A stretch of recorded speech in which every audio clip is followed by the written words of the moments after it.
Every city tells a story, but some cities are the storytellers of the world. They are the fixed points around which the tides of history surge and break. One city, above all others, stands on the fault line of human civilization. The city once known as Constantinople. Today we call it Istanbul, but for over 1100 years, from its dedication in 330 AD until its final fall in 1453, it was the immortal capital of a Roman Empire that refused to die.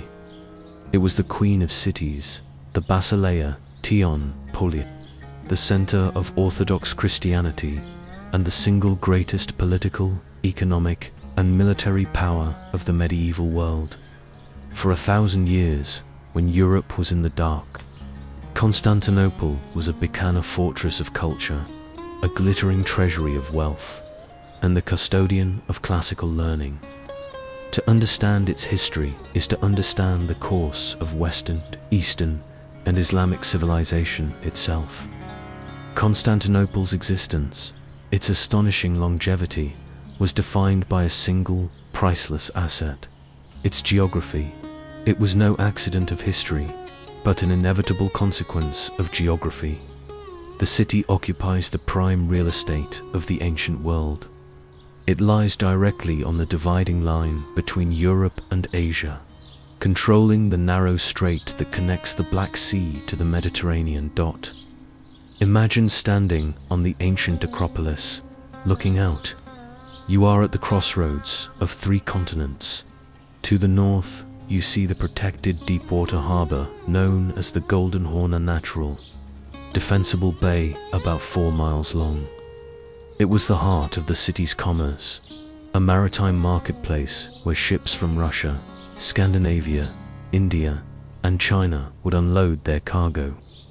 Its depth and shape made it an ideal naval base, easily secured by a massive chain drawn across its mouth, turning the harbor into an impenetrable safe haven for the imperial fleet to the east and south. The Bosporus and the Sea of Marmara offered protection with their fierce, unpredictable currents and strong winds, which often scattered any hostile fleet attempting a direct assault. The currents were, in effect, a second defense line, and on the crucial western side, where the city met the European mainland, would rise the most formidable land defenses ever constructed in the ancient and medieval world: the Theodosian Walls. This strategic position meant the city controlled a vital choke point for trade, especially the lucrative traffic of grain from the Black Sea. Gold flowed in with every passing ship, making Constantinople the world's most desired prize, a prize worth more than any other on earth. The city's earliest roots trace back to the modest Greek colony of Byzantium. Founded in the 7th century BC, legend holds that its founder, a Greek named Byzas, sought advice from the oracle of Delphi, who told him to settle opposite the land of the blind. He correctly interpreted this to mean the shore opposite Chalcedon, whose founders must have been blind to overlook the vastly superior, strategic position of Byzantium's peninsula. But the true destiny of this humble port began in the early 4th century AD. The man who saw its potential was the most powerful figure in the world: Constantine the Great. The Roman Empire was in chaos. Known as the crisis of the 3rd century, it was a period marked by civil war, economic collapse, and external invasion. By the time Constantine took sole control in 324 AD, he needed a fresh start, a new heart for a new, unified Roman world. The old capital, Rome, was geographically isolated, culturally steeped in paganism, and too distant from the empire's main threats along the Danube and the Euphrates rivers. Constantine had to shift the empire's center of gravity eastward. He was the first emperor to embrace Christianity, which he did formally after his legendary victory at the Milvian Bridge. He needed a Christian city untainted by Rome's ancient temples and cults. Byzantium was perfectly situated to deploy troops, administer law, command the wealth of the East, and, crucially, to stand as a symbol of the new Christian era, in a move that shattered 1,000 years of Roman tradition. Constantine gathered a massive workforce and began to transform the modest port into a true capital, a new Rome, or Nova Roma. The project was immense and immediate. Constantine did not merely expand Byzantium. He leveled large areas and rebuilt from the ground up, modeling the city on the geography of old Rome. He established 7 hills, just like Rome.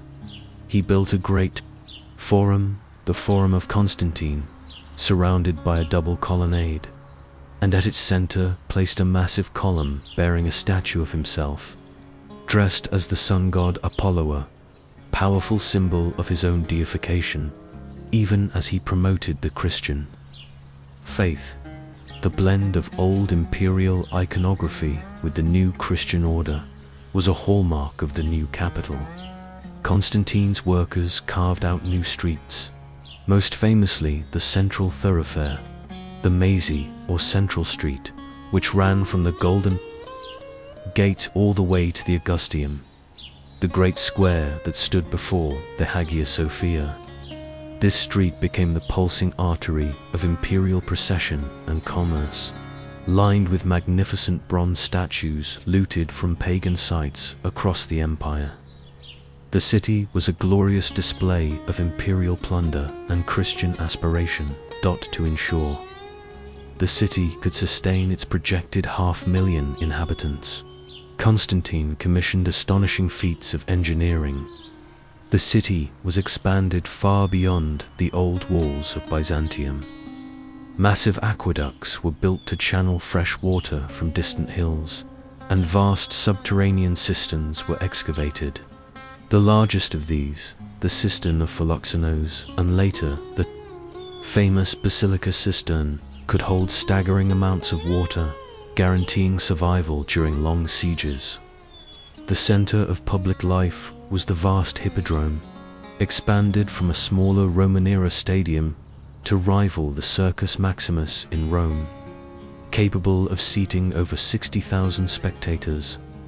This arena would become the epicenter of the city's social and political life. It was here that chariot races were held, celebrating the competitive spirit of the city's political factions, the Blues and the Greens. And it was here that the emperor would show himself to the people, officiating from his personal box, the Kathisma, which was directly connected to the Great Palace. The races were far more than sport. They were a direct channel for the people to voice their approval or dissent towards the imperial government. Finally, Constantine established the official boundary of his new capital with a new set of inner walls, though the city would soon outgrow them. He endowed the city with the same privileges as Rome, including a senate and a supply of free grain rations for its citizens, a massive incentive for migration that quickly swelled the city's population. On May 11, 330 AD, Constantine formally dedicated his new capital. He called it New Rome, but history quickly renamed it in his honor, Constantinople, the city of Constantine. The official dedication marked not just the birth of a city, but the decisive split in the Roman world. The Western Empire was destined to decay and fall within 150 years. The Eastern Empire, rooted in the strategic, wealthy, and Christianized East, would survive. This new capital was Roman in law and tradition, but its culture was overwhelmingly Greek, and its faith was firmly Christian. The seeds planted by Constantine in 330 AD would soon flower into the vibrant, powerful civilization we know as the Byzantine Empire. It was an empire born of crisis, dedicated to Christ, and built upon the most enviable piece of real estate on earth. Constantine's greatest legacy was the vision. He had created a city that was not merely a survival mechanism for the empire, but a symbol of eternal, divinely ordained authority. He gave the Roman world a new heart, 1,000 years of security, and a destiny as the undisputed center of the Christian East. But to survive the barbarian migrations that would soon tear the West apart, the city needed defenses greater than even Constantine had envisioned. Part 2. Justinian, Hagia Sophia, and the First Golden Age. The 5th century AD was a period of devastation for the Roman world.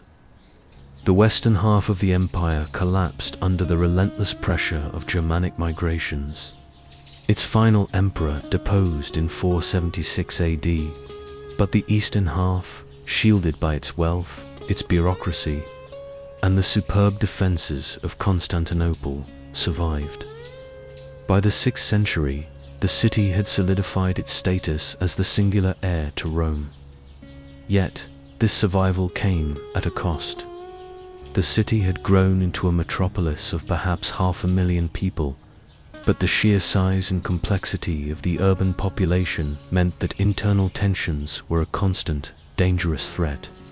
The most glorious and most terrifying period of early Byzantine history arrived with the reign of Justinian I, who ascended the throne in 527 AD. Justinian was driven by a single, colossal vision: the Renovatio Imperii, the restoration of the Roman Empire to its former glory. This was a military undertaking of staggering ambition. He dispatched his brilliant generals, Belisarius and Narses, on campaigns that successfully reconquered North Africa, parts of Spain, and most significantly, Italy, including Rome itself. The empire reached its greatest territorial extent since the time of the Caesars. But these endless wars were fueled by a massive, grinding cost. The taxation required to maintain these far-flung campaigns strained the imperial treasury and created deep resentment among the capital's population. The people felt the weight of the emperor's ambition, and this discontent found its release not in the Senate, but in the most popular venue in the city, the Hippodrome in Constantinople. Politics, religion, and sport were inseparable. The two dominant chariot racing factions, the Blues, Venetoi, and the Greens, Prazanoi, were far more than fan clubs. They were powerful, armed political organizations representing deep social, economic, and even theological divisions. The Blues generally represented the landed aristocracy and orthodox theology, while the Greens often stood for the merchant class and theological deviation. Their rivalry was lethal, frequently escalating into bloody street fights that the city guards struggled to control. In January 532 AD, years of simmering tension boiled over, when several men, including 2 from each of the main factions, were sentenced to execution for a previous riot. The two groups, normally mortal enemies, found a common cause against the emperor's unpopular officials. On January 13th, during a day of scheduled races, the factions united under the single, powerful rallying cry of Nik, which means conquer. The unity of the city's mob, an event unheard of, instantly escalated the conflict from a riot to a full-scale insurrection. They demanded the dismissal of Justinian's 2 most hated officials, the Praetorian prefect and the quaestor. Justinian, stubborn and authoritarian, refused to yield to the mob. The riots raged for 5 days, turning Constantinople into an inferno. The rioters set fire to the city, destroying the Senate House, the baths of Zeuxippus, and even the original Great Church, a predecessor to the Hagia Sophia. Much of the city's heart, the historic center and market districts, was reduced to ash and rubble. Justinian and his court were trapped in the Great Palace, surrounded by the inferno and the roar of the mob. The emperor, utterly demoralized and believing his reign was lost, prepared to flee the capital by ship. His highest advisors urged him to abandon the collapsing city and save his life. It was in this moment of absolute paralyzing crisis that the Empress Theodora stepped forward. Theodora's influence over Justinian cannot be overstated. A woman of extraordinary intelligence and iron resolve, she had risen from the lower rungs of society, rumored to have been a stage performer and possibly a courtesan, to become empress. An unprecedented social leap that demonstrated Justinian's unconventional and absolute power. When the men urged flight, Theodora spoke the words that would immortalize her and save the empire. "Royalty is a noble shroud," she continued. According to the historian Procopius, if flight were the only choice, I should refuse to flee. Those who have worn the crown should never survive its loss. I will not live to see the day when I am not saluted as empress. If you wish to save yourselves, emperor, there is no difficulty. There is your money, and there is the sea. But I stay. I adhere to the ancient saying, purple makes a fine shroud. Her unwavering courage shamed the council into action. Justinian, revived by his wife's resolve, ordered his two most trusted generals, Belisarius and Narses, to strike. They led their troops, including a large force of barbarian mercenaries, to the Hippodrome, where tens of thousands of rioters were gathered, shouting for a new emperor. The gates were sealed, and the ensuing massacre was total and systematic. The troops showed no mercy as they swept through the packed arena. Conservative estimates suggest over 30,000 citizens were slaughtered in a single day. The Nika riots were brutally suppressed, and Justinian's authority was no longer just absolute, it was terrifying. His hold on the throne was cemented by blood and fire. The catastrophe, however, became Justinian's greatest opportunity. He now had a devastated capital and unlimited power to rebuild it as he saw fit. He resolved to create something so magnificent, so divine, that it would forever proclaim his absolute authority and God's favor. Within weeks of the Nika suppression, he commissioned a new church, the Hagia Sophia, or the Church of Holy Wisdom. This would not be a mere replacement. It would be the spiritual and architectural crown of the world. He bypassed traditional stonemasons and architects, instead employing two extraordinary mathematicians and physicists, Anthemius of Tralles and Isidore of Miletus. Their mission was to build a dome unlike any seen before. It had to be light, vast, and transcendent. They succeeded beyond all imagination. Completed in a miraculous 5 years, the dome, nearly 100 feet in diameter, seemed to float above the sanctuary. This effect was achieved through ingenious engineering. The weight of the dome was transferred not onto heavy solid walls, but onto 4 massive piers via spherical triangular supports called pendentives. Moreover, a hidden ring of windows at the dome's base flooded the interior with light, giving the illusion that the dome was suspended from heaven by a golden chain. The interior was a spectacle of wealth and engineering. It shimmered with gold mosaics, polished marble, and rare stones, green from Thessaly, red porphyry from Egypt, from across the empire. The sheer scale and ingenuity of its construction were baffling. It appeared to defy the laws of physics. Legend has it that upon its dedication in 537 AD, Justinian cried out, "Solomon, I have surpassed thee." Hagia Sophia was more than a church. It was the physical and spiritual heart of the city. It symbolized the emperor's divine mandate, the glory of his empire, and the ultimate victory of orthodoxy over both the pagan past and the recent terrifying chaos.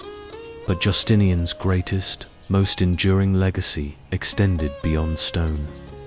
He commanded the compilation of the Corpus Juris Civilis de Systematic, codification of Roman law. This massive legal undertaking clarified and streamlined centuries of tradition, providing a comprehensive, rational legal framework that would influence the civil codes of every subsequent European nation. From the Nika riots came the greatest cathedral and the foundation of modern law. Justinian had started his reign, dreaming of an empire rebuilt. By the end, he had created the definitive Byzantine state, establishing a template for imperial rule, law, and culture that would last for the next 9 centuries. He had weathered the greatest internal storm the city would ever face and left behind a capital that was truly worthy of the title, Queen of Cities. Part 3. The Empire's Shield and the Iconoclast Crisis. The dazzling architecture and legal reforms of Justinian masked a stark reality. His relentless ambition had left the empire financially drained, overextended, and vulnerable. Following his death in 565 AD, Constantinople entered a grim era of contraction and desperate survival. The true test of the city's strategic genius and resilience was about to begin. In the 7th century, the Byzantine world was rocked by a seismic shift in power. From the Arabian Peninsula, a new, unified, an expansionist force exploded onto the world stage. Islam, the Rashidun and Umayyad caliphates, rapidly swept through the empire's wealthiest province of Syria, Egypt, and North Africa, claiming them forever in a stunning series of military victories. The loss of Egypt, the empire's breadbasket, was a catastrophic blow to Constantinople's food supply and tax base.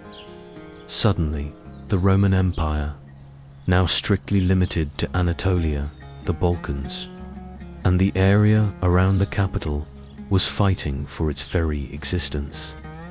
The vast, wealthy, universal empire of Justinian was reduced to a smaller, hardened Greek-speaking successor state, focused entirely on defense. Constantinople, however, stood firm.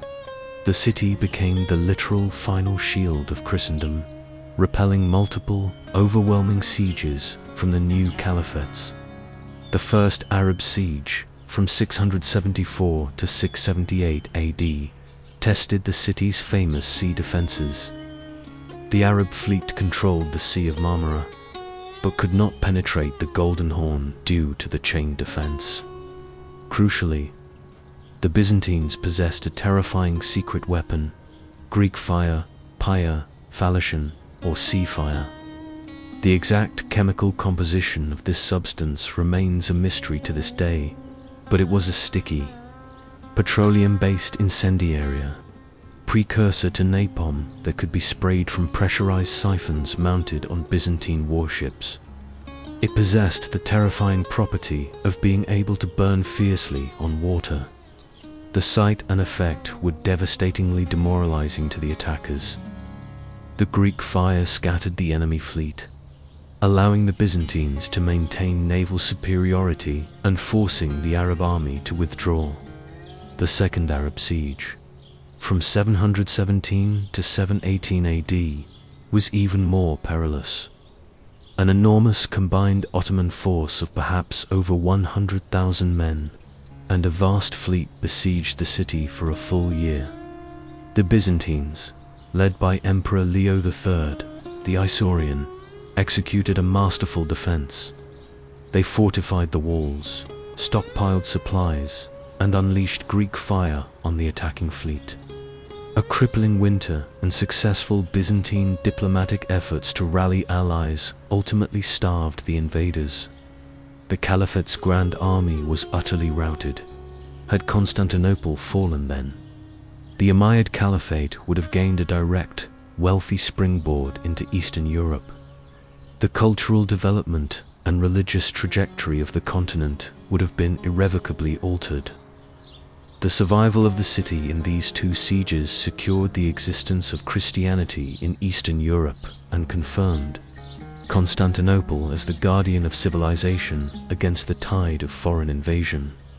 Yet, the strain of this existential, constant warfare bred profound social and religious upheaval within the city. This manifested in the great theological and political struggle known as the Iconoclast controversy, meaning image breaking, erupted in 726 AD, when Emperor Leo III decreed that the veneration of religious icons, paintings, mosaics, and statues of Christ, the Virgin Mary, and the saints was idolatry. He believed that the military disasters the empire had suffered, including the loss of vast territory to the Muslims, were divine punishment for the sin of idol worship. He saw the adoration of icons as a lapse into paganism and a distraction from the true spirit of Christianity. Furthermore, he may have been influenced by the Islamic emphasis on the prohibition of representational art. This was not a minor theological quibble. It was a deeply violent, civil struggle that split the empire in two and raged for over a century. The emperors and the military, particularly in the empire's eastern provinces, often supported iconoclasm, fearing the images were becoming idols. The monks, the urban populace of Constantinople, and the majority of the population in the West were fiercely icon venerating, believing icons were essential conduits to the divine and aids to prayer. The consequences for Constantinople were staggering. Imperial troops were sent into churches and monasteries to destroy mosaics and frescoes, often resulting in mass resistance and bloodshed. The most symbolic act was the destruction of the great image of Christ over the Chalk Gate, the ceremonial entrance to the Great Palace, which provoked riots that had to be brutally suppressed by the military. The controversy was marked by two distinct periods, the first ending in 787 AD and the second beginning in 814 AD. During this time, priceless art was destroyed, religious persecution was rampant, and the political authority of the emperor was openly challenged by the powerful monastic orders, who became the chief defenders of the icons. The long struggle was finally ended in 843 AD by a woman, the Empress Theodora, not to be confused with Justinian's wife. Ruling as regent for her young son, she formally restored the veneration of icons. This event, celebrated ever since as the triumph of orthodoxy, decisively cemented the Eastern Orthodox Church's distinct theological path. It also completed the isolation of the Byzantine East from the Roman Catholic West, which had largely opposed the iconoclast emperors. The restoration of the icons coincided with a period of political stabilization and military revival. Constantinople entered a new era of unprecedented cultural flourishing known as the Macedonian Renaissance, 9th to 11th centuries. The city's power reasserted itself across the trade routes.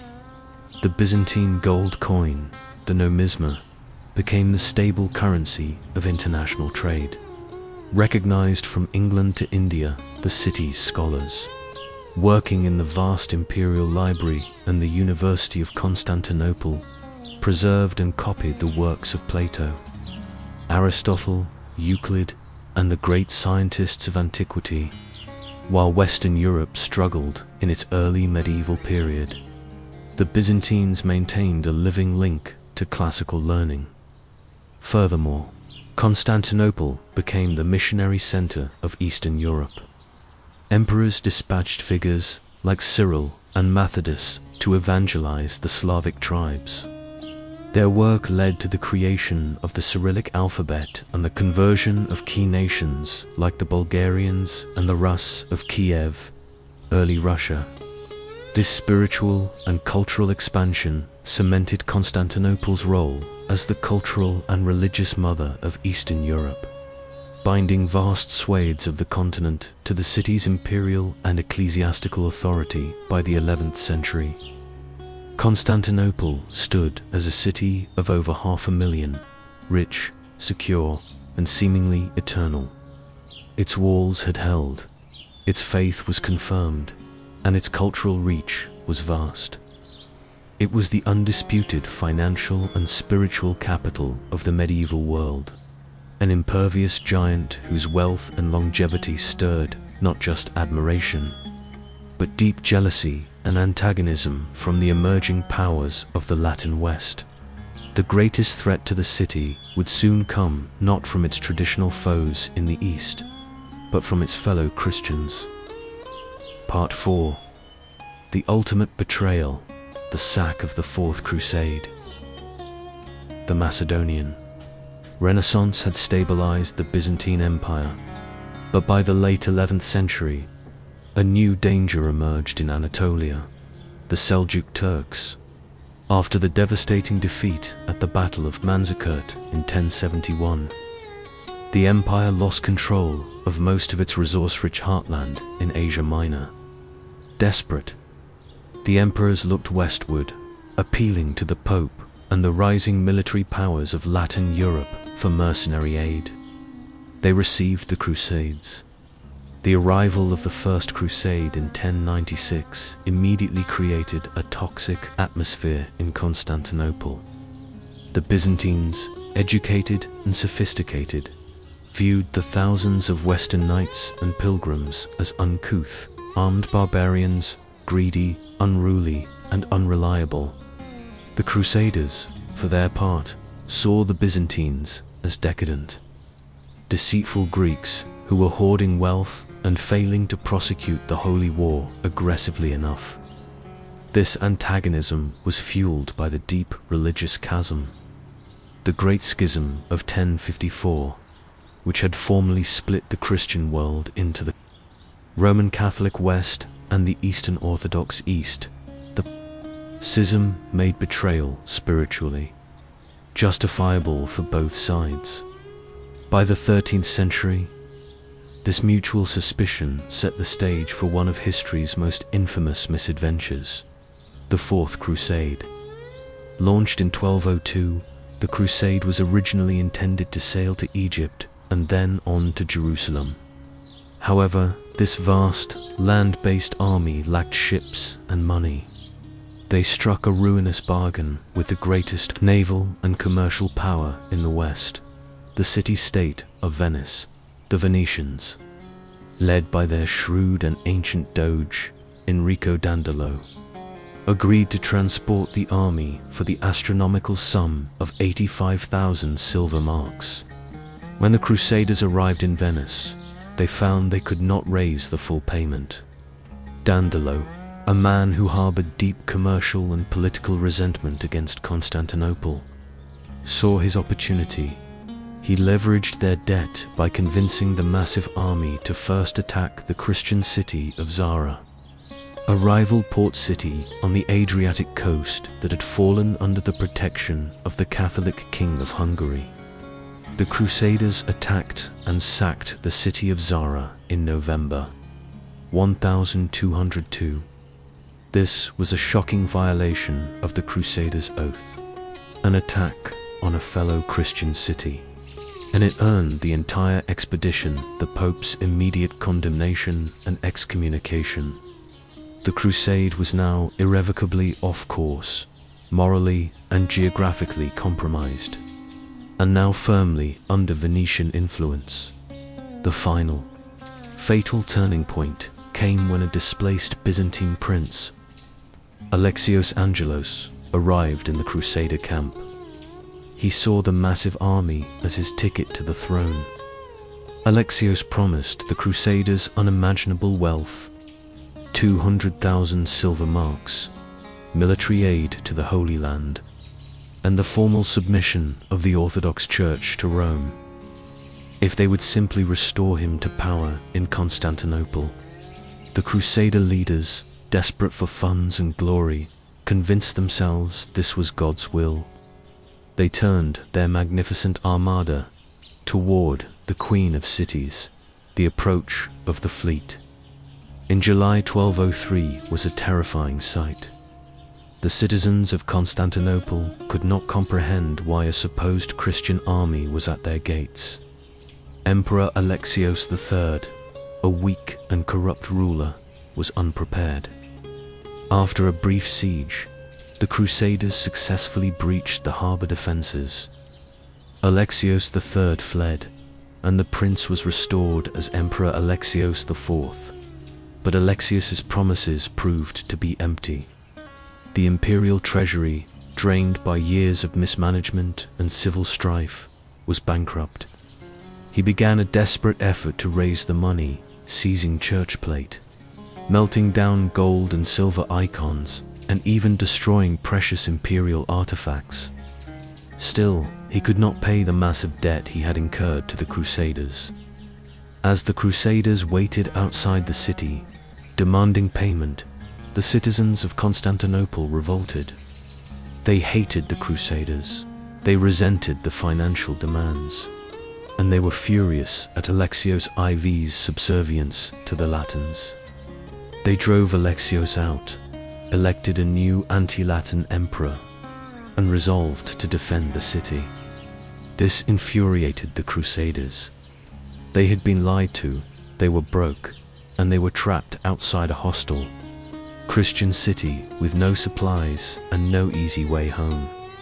They cast aside any remaining pretense of religious piety.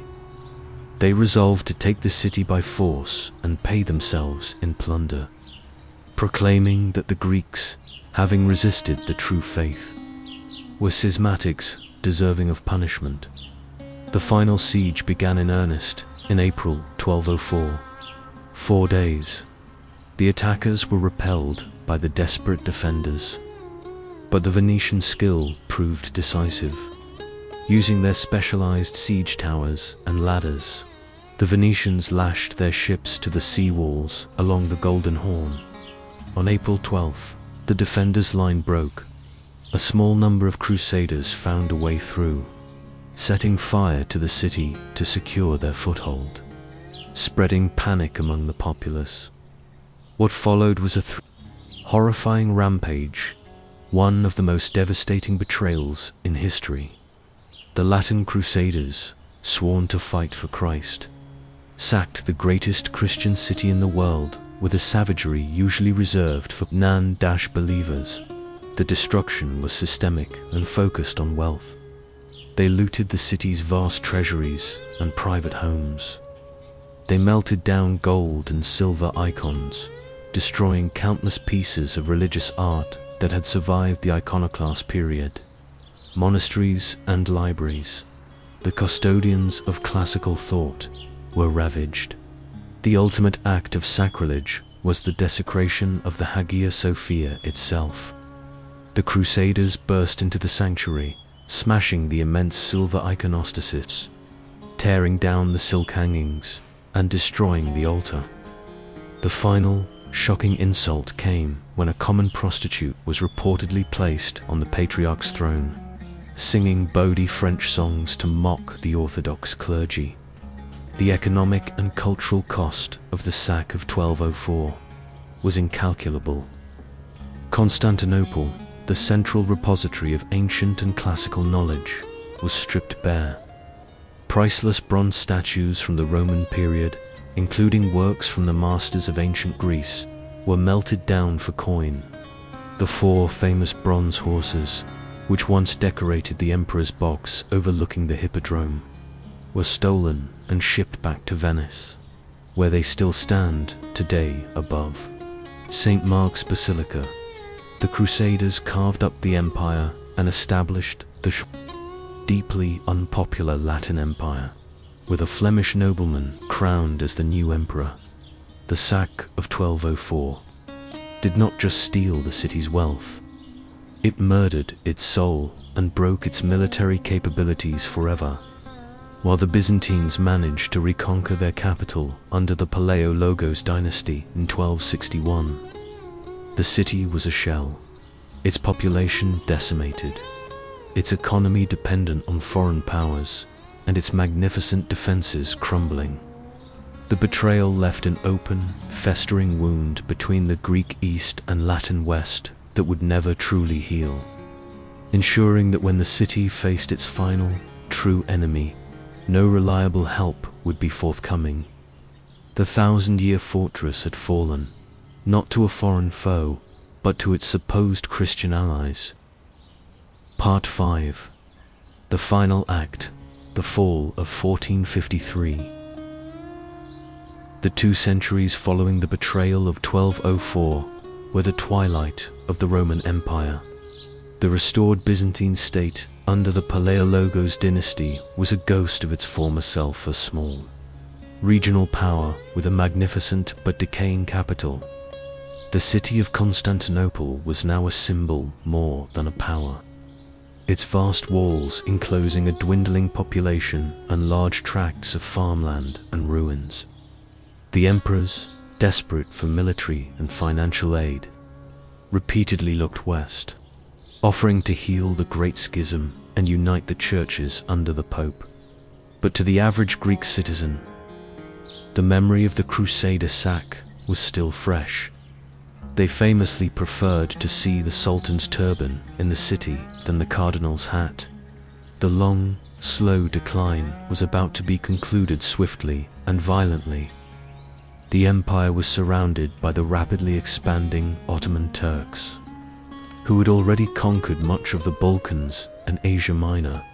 By the 15th century, the Byzantine Empire consisted only of Constantinople itself and a small coastal principality in Greece. The end was a certainty. The only question was when and by whom. The answer arrived in 1451 with the ascension of a new Ottoman Sultan, Mehmed II, barely 21 years old. Mehmed was a figure of profound historical importance, a man whose ambition was matched only by his formidable intellect. He was a polymath who spoke several languages, a scholar of both Islamic and classical history, and a ruthless military pragmatist. But above all, he possessed a singular, unwavering obsession: Constantinople. For the Ottomans, control of the city was not just about territory. It was about legitimacy. To claim the city of Constantine was to claim the universal empire that it spanned, east and west. Mehmed intended to be the Caesar of Rome, the final Roman emperor, and the supreme ruler of the known world. Mehmed's first actions demonstrated his relentless purpose. In a move that signaled his absolute intentions, he unilaterally revoked treaties with the Byzantines and began the strategic encirclement of the capital. The most critical step was taken a year before the siege. Mehmed began construction of the massive fortress of Rumeli Hisari on the European shore of the Bosporus, built directly across the narrowest point of the strait from an older Ottoman fort, Anadolu Hisari. This construction gave the Ottomans absolute control over the strait. By controlling both shores, Mehmed cut Constantinople off from the Black Sea, the source of its vital grain supply, and any potential aid from Venice or Genoa via the northern routes. Any ship attempting to pass without the Sultan's permission was sunk on sight. The city was now strangled, blockaded, and the siege was effectively underway before the first soldier marched on the land walls. The Byzantine defense was led by the last Roman emperor, Constantine XI. Constantine XI was a tragic, heroic figure. He was a capable, brave soldier who had inherited an impossible task. He had spent his entire reign pleading with the Western powers for men, money, and ships, often facing rejection or receiving only token support. He knew this was the last stand of a 1,000-year empire, and his conduct throughout the siege remains the ultimate testament to Byzantine heroism. Constantine's forces were pitifully small.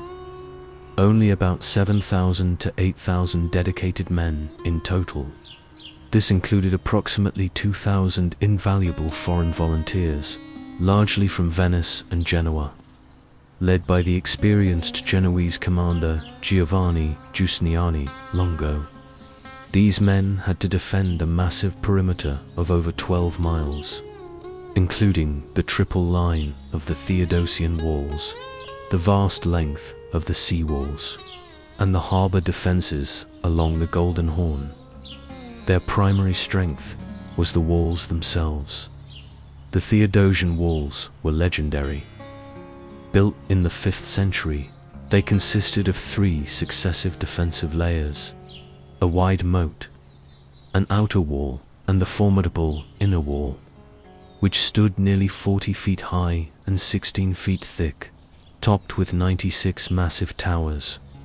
This system had successfully resisted every siege for a millennium.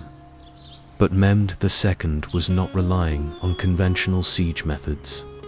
He was relying on technology. Mehmed had employed a Hungarian engineer named Urbane, a master caster of cannons, who had initially offered his services to the Byzantines, who could not afford him. Under Mehmed's command, Urban built the greatest weapons the world had yet seen. The largest, the Great Turkish Bombard, was a logistical nightmare, 27 feet long, requiring a team of 60 oxen and hundreds of men to move, and capable of firing a stone shot weighing up to 600 pounds. On April 6, 1453, the siege began. The sight was overwhelming: 80,000 to 100,000 Ottoman troops, the elite Janissaries, the Sultan's highly trained, fearsome infantry and the massive artillery train were arrayed before the walls. The roar of the Great Bombard, which could only fire 7 times a day, was apocalyptic, shaking the city and the spirits of the defenders. For 53 days, the ancient stone, which had resisted the Arabs and the Bulgars, was systematically battered. The Ottomans focused their fire on a section of the wall near the gate of St. Romanus, continuously creating large breaches. The defenders fought brilliantly, rushing out between bombardments to frantically repair the breaches with stone, wood, and barrels of earth, a brutal, ceaseless labor known as the wall-fixing dance. The battle was not just military. It was a race against time and fatigue. The Byzantines had won early, brief naval success. On April 20th, the Genoese ships, laden with vital supplies and soldiers, successfully ran the Ottoman blockade. They punched right through the crescent formation of the Ottoman fleet and sailed triumphantly into the Golden Horn.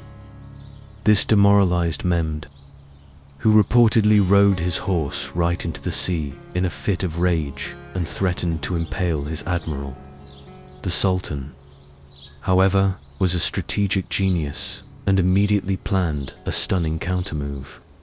The Golden Horn, the city's harbor, was protected by a massive chain drawn across its mouth, which made it impervious to the Ottoman fleet. Mehmed ordered his engineers to construct a massive slipway of carefully greased logs over the hills of Galata, bypassing the great chain entirely. In a single, extraordinary night prowl 22nd, the Ottomans dragged 70 ships overland down the slopes and launched them into the protected Golden Horn harbor.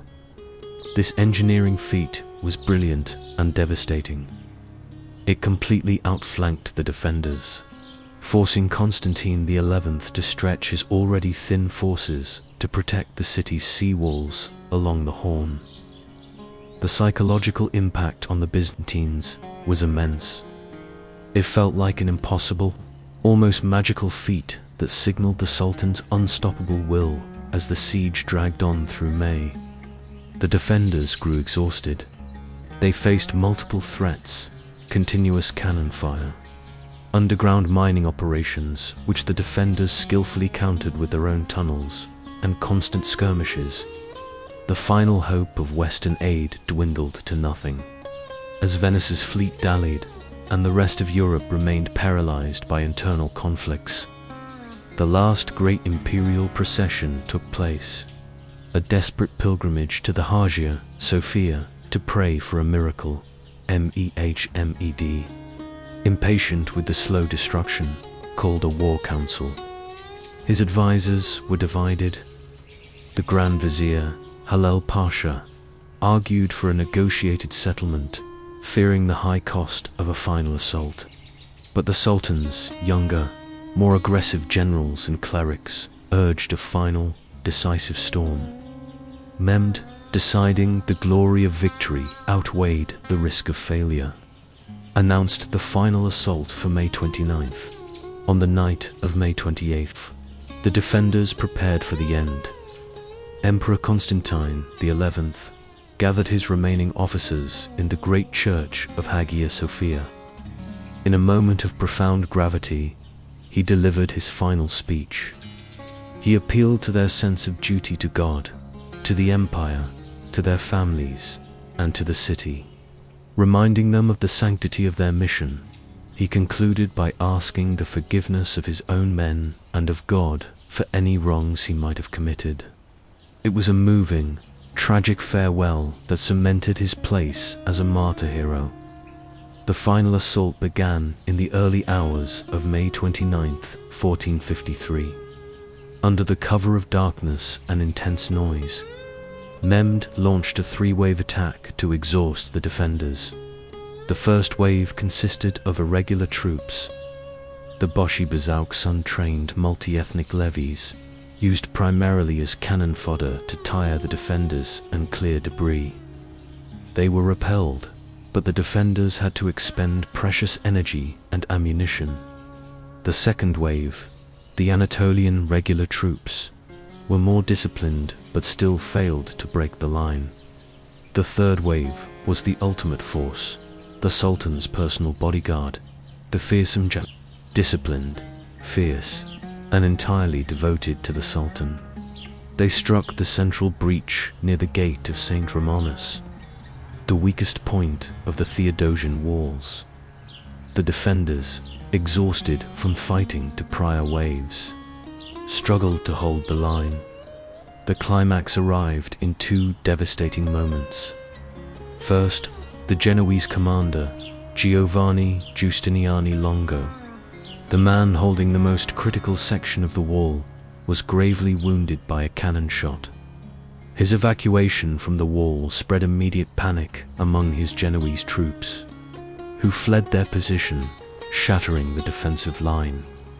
Second, the fatal breach occurred at a small, obscure access point in the outer wall, the Kirkeporta, the circus gate, a small postern gate. It was allegedly used by the defenders to make sallies, and in the confusion of the night, it was left unbarred. A small group of janissaries, exploiting the sudden lapse, rushed through the opening, scaled the battlements, and hoisted the Sultan's red and gold banner above the walls. The sight of the Ottoman banner on the walls, combined with the flight of Giustiniani's men, triggered a cascading failure of the entire defense. The cry went up through the city is taken. Emperor Constantine XI, hearing the terrifying news, knew the battle was lost. He rode toward the point of penetration. According to the histories, he tore off his imperial regalia, the purple boots and cloak, to die simply as a soldier, shouting, "The city is fallen and I am still alive." He led his few remaining men into a final, desperate, suicidal charge at the advancing janissaries near the St. Romanus breach. His body was never positively identified amidst the piles of the slain. The last Roman emperor had died fighting, fulfilling the glorious, tragic vision of an empire he could not save. The slaughter inside the city walls was horrific, as the troops were granted 3 days of traditional plunder. But Mehmed II, who valued the city as his new capital, rode into Constantinople later that day. May 29th, 1453, he proceeded directly to the Hagia Sophia. He dismounted before the great church, knelt, and touched his forehead to the ground in an act of submission to Allah, dedicating his victory. He then sternly ordered his soldiers to cease the looting and destruction, declaring that the city, now his, must be preserved. The city of Constantine was formally declared the new capital of the Ottoman Empire. The final, symbolic act was the transformation of the Hagia Sophia. Mehmed personally ordered the immediate conversion of the church into a mosque. A simple wooden minaret was hastily erected, and the muezzin was called to prayer from the pulpit. The Christian age of Constantinople, 1,000 years of Roman governance, faith, and culture was over. The final 1,500-year flicker of the Roman Empire was extinguished by gunpowder and will. Part 6. Conclusion, Legacy, and the Rise of Istanbul. The thunder of the cannons and the shouts of the Janissaries on May 29th, 1453, did more than just end a siege. It ended a millennium. The fall of Constantinople was one of the clearest and most dramatic moments, marking the end of the Middle Ages and the dawn of the early modern world. It was a hinge of history upon which the fate of both East and West turned. Sultan Mahmud II, now known as Fatih or the Conqueror, entered the city not as a destroyer, but as the self-proclaimed Caesar of Rome, Kaiser Rom. His goal was not merely to occupy a ruined city, but to resurrect and transform it into the magnificent capital of his new universal empire. The survival of Constantinople's core infrastructure, the famous walls, the massive cisterns, and its incomparable harbor, meant the foundation for this new capital was already in place. Mehmed immediately began the colossal task of urban renewal, which he viewed as a matter of imperial legitimacy. He understood that a great empire required a great metropolis. The city had been depopulated, with its population having shrunk to perhaps 50,000 before the siege, and further decimated by the final conquest. Mehmed's first decree was to repopulate the city. He implemented a policy of forced resettlement, Aspargian, relocating thousands of families, Greeks, Armenians, Jews, and Muslims from across his newly expanded empire to the city. He offered tax incentives and freedom to encourage voluntary immigration. Within a generation, the city, which the Ottomans formerly called Constantinople, but which became colloquially known as Istanbul, derived from the Greek phrase Istanbulin, meaning to the city, was once again a thriving metropolis. Its population swelled past the 200,000 mark, making it one of the largest and most cosmopolitan urban centers in the world. A true multi-ethnic and multi-religious melting pot. The city's architecture was transformed to reflect its new identity and religious primacy. The Hagia Sophia was immediately converted into the Hagia Sophia Mosque, becoming the central imperial mosque. Its Christian mosaics were covered with plaster or paint, and massive wooden plaques bearing the names of the first 4 caliphs and the Prophet Muhammad were installed. Crucially, Mehmed had 4 slender, graceful minarets added to the structure, altering the city's skyline forever. Mehmed did not stop there.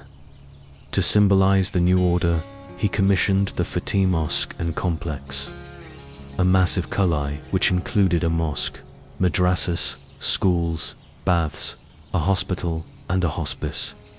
This complex was built atop the ruins of the Byzantine Church of the Holy Apostles and became the nucleus of the new Ottoman city planning.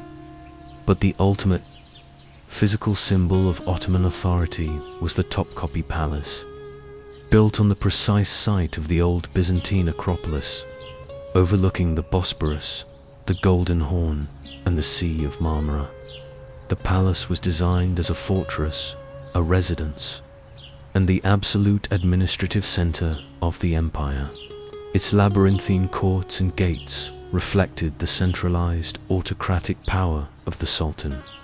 By integrating and adapting the existing Roman infrastructure, Istanbul seamlessly transitioned from the capital of the Roman Empire to the capital of the Ottoman Empire, guiding its own immense destiny for another half-millennium. The fall of Constantinople was not just a local event. It was a profound strategic and psychological earthquake that shook the foundations of Christian Europe. For centuries, Constantinople had been Christendom's shield, the final bulwark against the forces of the East. Its thousand-year endurance had allowed the fragile, fragmented states of Western Europe the time and space to develop. With the shield now gone, the way was open for centuries of Ottoman expansion deep into the Balkans and up to the gates of Central Europe. The psychological impact was massive. The news of the loss was met with widespread shock, horror, and lamentation across the continent. Popes called for immediate counter-crusades that never materialized, and the image of the invincible Christian fortress was shattered. It created a deep, collective sense of vulnerability among European rulers and populations, initiating a period of intense military anxiety. This anxiety directly contributed to the massive investment in new defensive technologies, especially cannon manufacturing, the formation of larger, more professional armies across Europe. The fall also accelerated the process of centralized state building in Europe. Faced with a unified, technologically advanced, and expansionist Ottoman Sultanate, the feudal, fragmented European states recognized the necessity of pooling resources and consolidating military power. The fear of the Sultan became a unifying external threat that inadvertently strengthened the monarchies of Spain, France, and England. The second major area of impact was culture and learning. The European Renaissance, as the siege progressed, and particularly in the decades following the conquest, a silent exodus of Byzantine scholars took place. These scholars, who had preserved and studied the Greek classics, the works of Plato, Aristotle, Homer, Euclid, and Ptolemy, for centuries in the great libraries of Constantinople, fled west. They took with them not just their intellect, but their most prized possession, hundreds of original Greek manuscripts. These manuscripts poured into the intellectual centers of Italy, especially Venice, Florence, and Rome. This sudden, rich infusion of primary Greek texts, which had been lost or known only through often imperfect Arabic translations in the West, was revolutionary.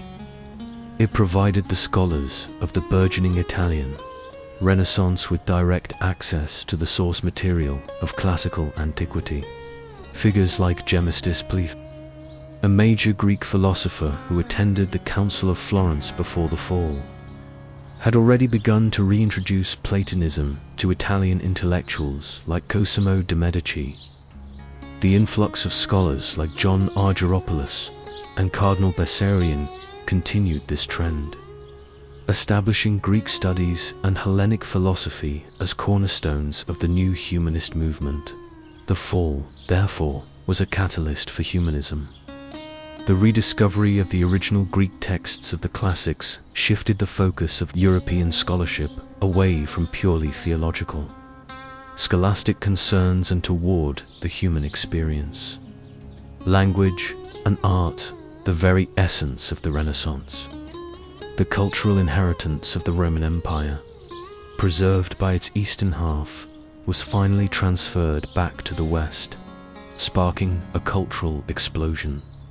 The third, and perhaps most globally significant, area of impact was economics and exploration. The age of discovery the Ottoman conquest gave memmed to absolute control over the narrow choke point of the Bosporus and the vast network of overland trade routes that connected Europe to Asia, the Silk Road and the routes for spices, silks, and precious goods from India and China now had to pass through Ottoman hands, subject to Ottoman taxes and regulation. This was an economic reality that Europe's burgeoning merchant classes could not tolerate. The Turks now had a monopoly on the lucrative flow of Eastern goods, driving up prices exorbitantly in Western markets. This economic squeeze created the primary, immediate impetus for Western European maritime powers, specifically Portugal and Spain, to find alternative trade routes. They desperately sought a way around the Ottoman-controlled Mediterranean and Middle East. The search for a sea route to the Indies became the driving economic objective of the late 15th and 16th centuries. Portugal financed voyages down the African coast, ultimately leading to Vasco da Gama rounding the Cape of Good Hope and reaching India in 1498. More famously, the drive to avoid the Ottoman monopoly led Christopher Columbus to secure Spanish funding to sail west in 1492, believing he could reach Asia by crossing the Atlantic. The fall of Constantinople, ironically, forced European civilization to look outward, to develop the navigational and financial tools necessary for long-distance oceanic travel, and ultimately led to the discovery of the Americas and the foundation of the modern global economy dominated by Western powers. The death of the city forced the world to spin on a new maritime axis. In essence, the Ottoman conquest of Constantinople did not merely supplant one empire with another. It set in motion the defining forces of the modern world. It signaled the death of the old feudal order, the rebirth of classical thought in Europe, and the geographical revolution that led to global European empires today. Istanbul stands as a living document of this vast history. When you walk its streets, you are traversing the entire span of the last 2 millennia, from the foundations of the Greek Byzantium to the cisterns and columns of Roman Constantinople, to the minarets, imperial mosques, and markets of Ottoman Istanbul. It is the only city in the world that can claim to have been the undisputed capital of 2 of the greatest global empires, and Ottoman, the spiritual heart of 2 world religions, Orthodox Christianity and Islam. The city's existence is a testament to the enduring power of geography. Though the titles and the empires have changed, the strategic value of that slender peninsula between 2 continents, controlling the passage between 2 seas, remains absolute. The Queen of Cities is gone, but her spirit, her geography, and her staggering, world-changing history endure.